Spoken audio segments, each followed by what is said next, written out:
சென்னை காசிமேட்டில் தனியார் மருத்துவமனையில் அனுமதிக்கப்பட்ட பெண்ணுக்கு தவறான அறுவை சிகிச்சை என புகார் அளித்திருக்கிறது. அந்த பெண்ணின் தரப்பு உறவினர்கள் அளித்திருக்கிறார்கள். கூடுதல் விவரங்களை செய்தியாளர் நிர்மல் வழங்கியிருக்கலாம். நிர்மல், வணக்கம். என்ன நடந்தது? அந்த பெண்ணுக்கு எந்த விதமான அறுவை சிகிச்சை செய்யப்பட்டிருக்கிறது? விவரங்களை பதிவு பண்ணுங்க. வணக்கம். சென்னை காசிமேடு புதுமனை குப்பம் பகுதியை வசித்து வருபவர் சரிதா. இவருக்கு கடந்த சில மாதங்களாகவே கர்ப்பப்பையில் பிரச்சனை இருந்து வந்ததாக தெரிய வருகிறது.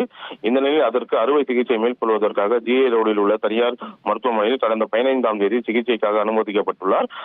அதனை கழித்து 16ஆம் தேதி இவருக்கு கர்ப்பப்பை அறுவை சிகிச்சை நடைபெற்றுள்ளது. அந்த சமயம் மின்தடை ஏற்பட்டதாக கூறப்படுகிறது.